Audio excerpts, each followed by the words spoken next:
What's up, everyone?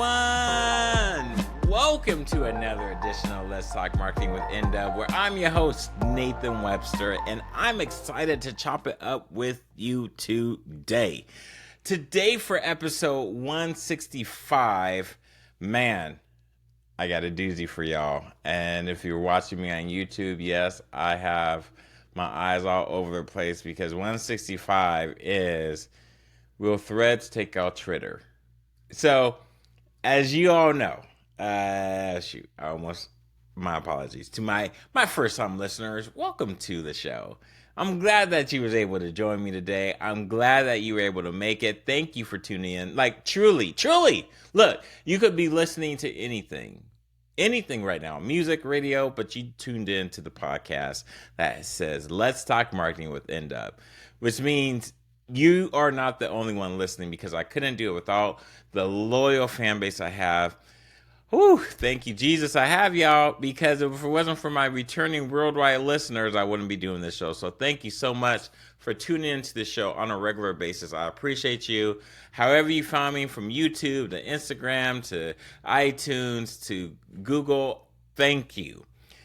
So let's get into it. Man, so I got my notes, y'all. So I tend not to, I do my best not to, and I sometimes avoid not to talk about current events, especially with marketing platforms and anything to do with marketing that has algorithms, okay? So it can be from Google Ads, the Google search engine, it could be Facebook, which is the main one, right? Let's just keep it real. It could be a lot of different things that have algorithms, and so I try not to talk about it, but I do believe I need to talk about Threads. And that, obviously, as you can tell, it's not a very long podcast, but I'm going to share some numbers with you. One of the guys I follow that's a marketing expert, that I consider a marketing expert, that I like to read from, is Professor Galloway.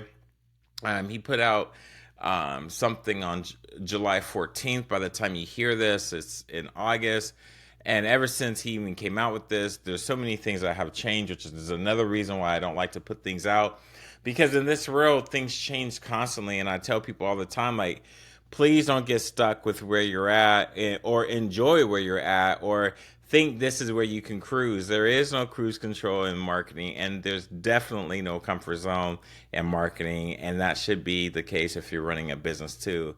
But I don't have to tell you that. You already know. So let's get into it. So Threads took over, launched mid-June, I should say early June. I'm not going to get into who created, what happened, because there's a lot of stuff out there. I just want to keep it really simple. This is a platform that is a direct competitor, absolutely a direct competitor to Twitter. Now, since Threads has came out, Threads just crushed it initially.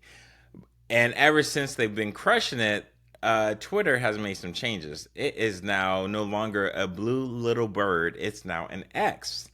Some of you probably have seen that. Again, by the time this comes out, there could be potential, and I do believe there could be some more changes coming. Now, Threads is, and let me just give some numbers so you can understand what I'm talking about here.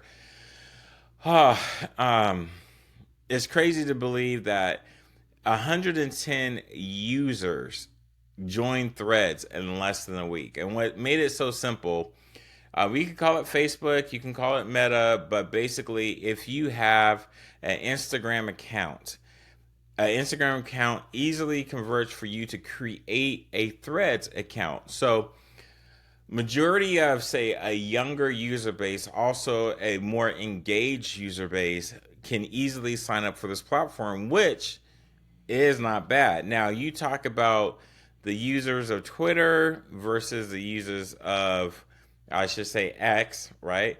To a users of Meta, and Meta is going to win, just straight out. So I'm going to kind of skim through a couple of things, because I think what's happened is, since everything has changed in the Twitter world, since Elon Musk bought it, everything has changed. in regards to their staff has changed, their strategy has changed, their platform has changed. They laid off over half the workers, I think, something like that.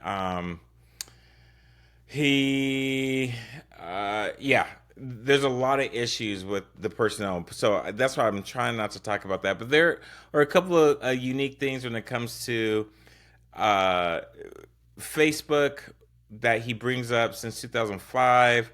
It started off with under 20,000 users. Now, monthly, I should say, unique users. Now he says it's 160,000. And that started in 2005, and they went it to 2011.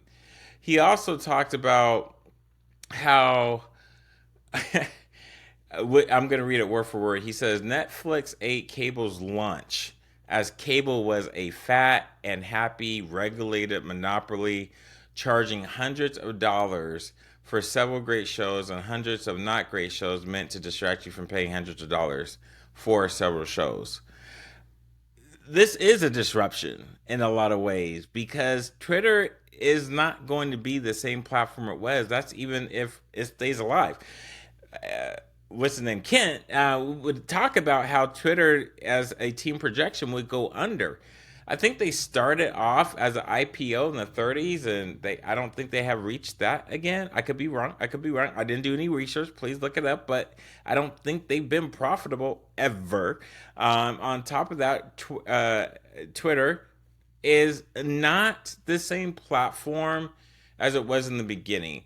Now, if you look at Threads and what it's trying to do, is trying to keep it a non-political base, just text-only platform to where people can just talk, ramble, rant, and again, not be political, but also not have it be a lot of media.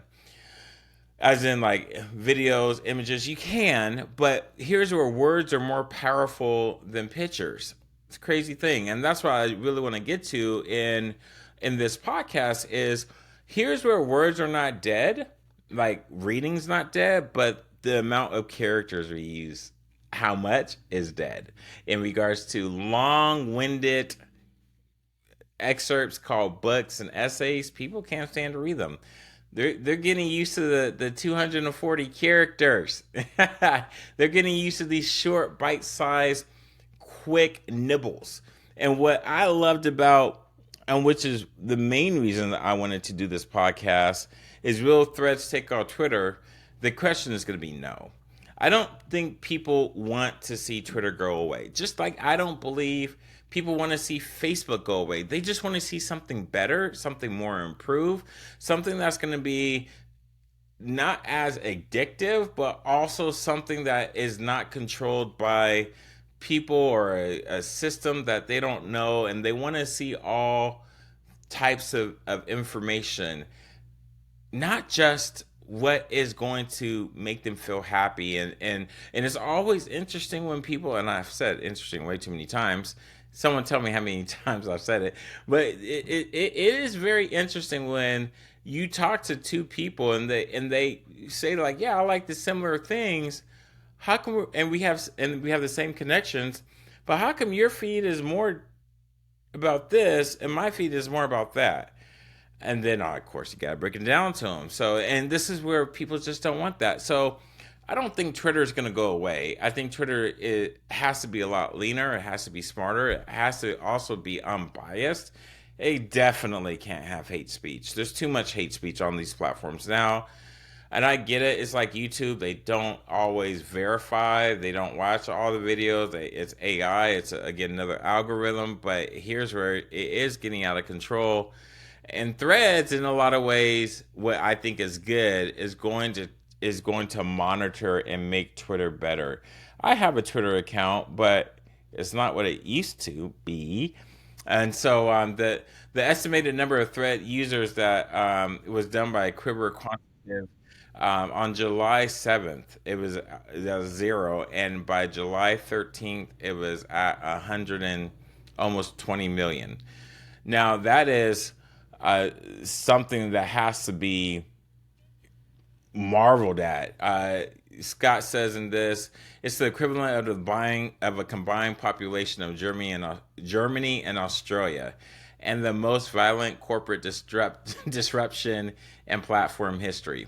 So I won't keep going on that. My main question is, will it take over Twitter? It's not. It's not going to take out Twitter. I don't believe so. If it does, I'd be surprised. And it's just Elon just threw in the towel. As for the disruption, is real and it's important. We want better and competitive platforms. At what cost? It's another disruption, as Scott said, and let's see about the privacy. Let's see if it stays unpolitical. Let's see if there's no hate to it. Should you use it as a company? I'm sure someone's going to ask, like, are you going to talk? Should we be using it? Should I sign up for it? Absolutely. You absolutely, undeniably so. Is it something to be monetized? Eventually, but not now. Continue to stay on the platforms that you're on. You'll be just fine. If you have any, feel free to hit me up. I would definitely say get your handle, go on there, play on it, peruse on it, but don't make it to where you feel like you have to dominate. There will people that will get on there, but you don't have to be one of those people unless you want to be, and that means you are late to the game. Any questions, concerns, questions, or not? I said questions twice. Hit me up. Let me know. Info@nwebsterllc.com, or you can go to ndubbrand.com and fill out a questionnaire. I'd be more than happy to schedule some time with you, and we can take it from there. So with that, y'all, that's all that I have. Will Threads take out Twitter? And the answer will be no. It is a disruptor, and it should make it leaner. It should make it better for all platforms across the globe. Let's make sure that they do that, police them accordingly, and hold them accountable. So I wish you nothing but the best. So dream big and Godspeed.